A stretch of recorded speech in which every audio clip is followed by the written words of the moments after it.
Wala nang maraming paligoy-ligoy pa, diretso sa punto na. Maiksi lang ang komentaryo, pero diretso sa punto. Maraming kuro-kuro, may tiwali, may totoo. Dito, sa puntong diretso tayo. Punto, diretso.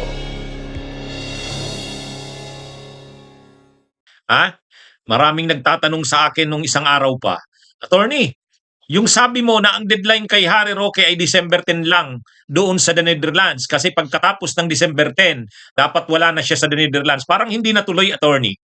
Hindi po. Ngayong araw, may nakuha tayong information. Si Kabunyog Fe, Linderberger ng Austria. Kabunyog Fe, shout out sa inyo diyan. Kay Kabunyog Adela, sa inyo na mga kabunyog natin sa Austria. Ayun, kinonfirm nila. Nandun na si Harry Roque sa Vienna. Yan kumpirmado. Hi, good evening Kabunyog Jaime Cruz. Gayon din si Kabunyog Anton Montalban. Nag-post din si Anton, kumpirmado talaga na nandun na sa Vienna, Austria si Harry Roque. Yan ang mga pictures ni Harry Roque. Kaya talagang natuloy yung deadline sa kanya ng The Netherlands na dapat by December 10, on or before December 10, dapat wala na siya sa The Netherlands. Kasi hindi approved doon. Sa madaling sabi, kung hindi approved, denied. Ang sinasabi ni Roque, hindi daw denied yung kanyang application ng political asylum sa The Netherlands. Paano mo nasabing hindi denied? Pinapapunta ka nga ng Austria, sinabihan ka na nga, doon ka mag-apply sa Austria. Denied yung political asylum application mo sa The Netherlands. Ang binigay na lang sa kanya ng The Netherlands ay hanggang December 10 siya doon. Ngayon, nung isang araw, nag-December 10 na, wala tayong balita kung nandun na nga sa The Netherlands. Kaya sa Vienna, sa Austria.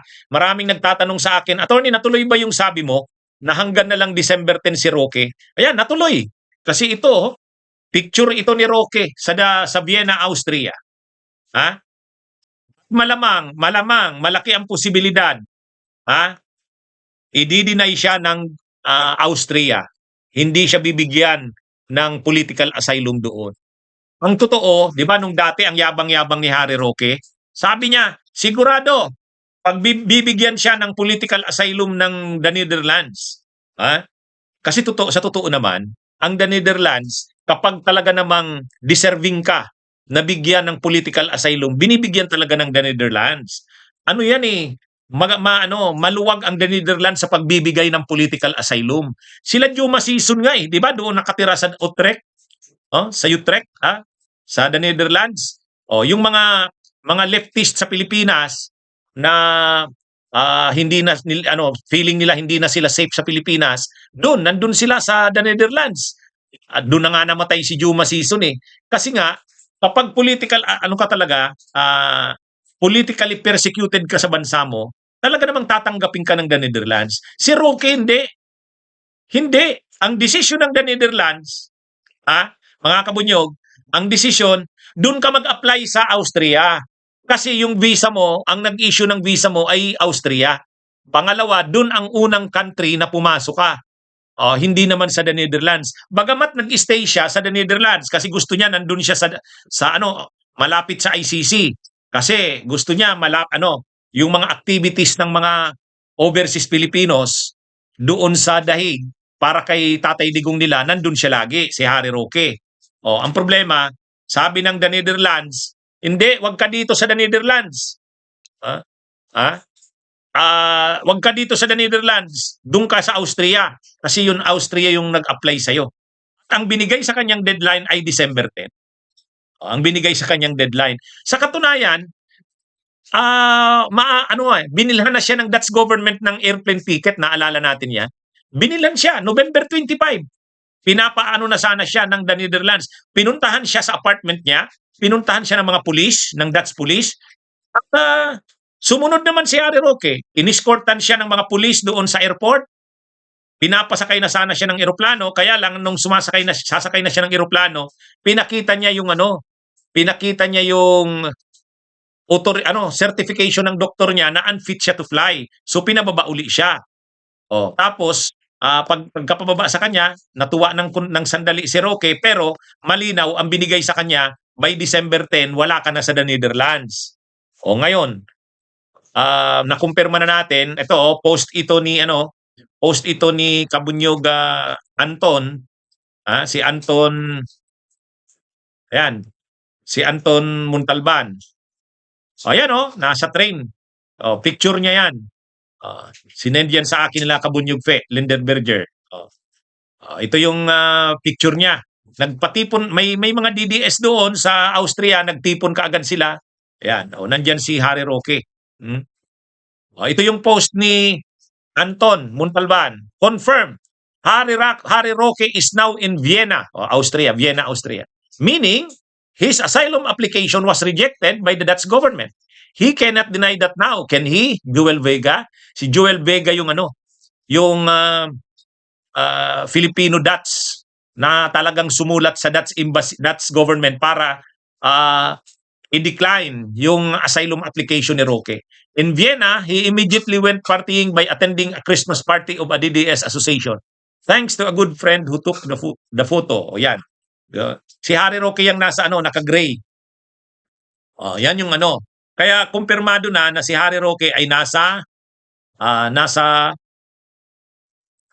Vienna na, sa Austria, no? Mga kabunyog, mga kababayan.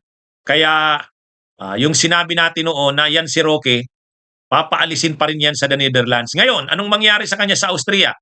Mag-a-apply siya doon ng political asylum. Pero halos yan, mahirap siya mag-grant ng political asylum niya. Sa the Netherlands, sa Austria. At ito mga kabunyog, mga kababayan, sa Austria, malamang i-deny ka agad yung niya. Pag na-deny yung kanyang political asylum application sa Austria, wala nang choice kundi i-deport na siya pabalik ng Pilipinas. Ano na yan? Araw na lang ang binibilang yan kay Roque, pabalik na yan ng Pilipinas. Mga kabunyog, mga kababayan. Ang sabi kasi ni Roque, hindi siya pwedeng i-deport kasi sa European laws daw, protected daw ang rights ng mga asylum seeker. Kapag nag-apply ka daw ng political asylum, hindi ka na pwedeng i-deport pabalik sa bansa na pinanggalingan mo. Pero tama yung paliwanag ng isang immigration law expert, si Jansen Dangsalan.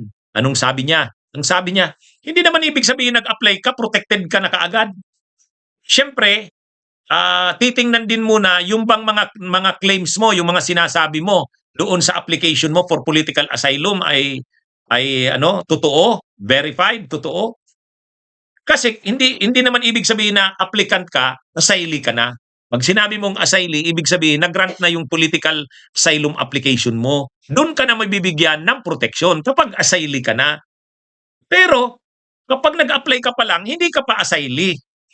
Kaya sabi nga ni Jansen Dangsalan, yung immigration law expert, masyado namang assuming si Harry Roque.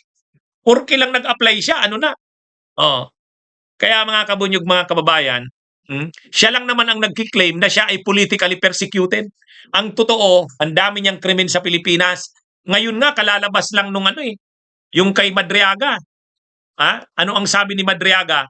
Kinasuhan daw nila si Harry Roque noong February 2022 ng land grabbing. Kasi almost 500 hectares yata ang kinakamkam nila Roque doon sa Bataan kasama yung mga Chinese. Pagtatayuan yata nila ng Pogo. Kaya si Roque, ang mga kaso dito sa Pilipinas, qualified human trafficking, land grabbing. Paano ngayon yan masasabi? Paano niya papaniwalain ang European yung mga European countries katulad ngayon, mag-a-apply na naman siya sa Austria. Paano niya kukumbinsihin yun? Samantalang ang linaw-linaw na ang mga kaso niya dito ay matitindi. Qualified human trafficking at saka land grabbing. Siya lang naman ang nagsasabi na politically persecuted siya. Ang Austria, ayaw niyan sa human trafficking. Saka sa Europe, malakas ang pagkontra ng European countries sa human trafficking.